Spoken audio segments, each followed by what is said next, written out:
నేను నీకు బాధలు ఇచ్చాను, అడ్డంకులు పెట్టాను, వేదన ఇచ్చాను.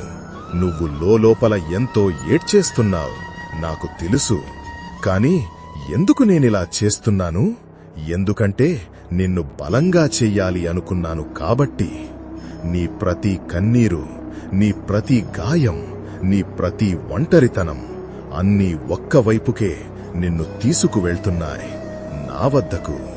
గుర్తుపెట్టుకో, ఈ ప్రపంచంలోని ఏ శక్తి కూడా నీకు నేను ఇవ్వాలనుకుంది ఆపలేదు. నువ్వు చేసిన మంచి కర్మలు ఎవ్వరూ తుడవలేరు. నీ హృదయం నిజమైనదైతే, నీ మనసు స్వచ్ఛమైనదైతే, నా మీద నీకు ఉన్న భక్తి నిజమైనదైతే ఎవ్వరూ నిన్ను అడ్డుకోలేరు. అలా ఏడుస్తూ బాధపడుతూ కూర్చోకు, లేచి నిలబడు. ఎందుకంటే నీ సమయం రాబోతోంది.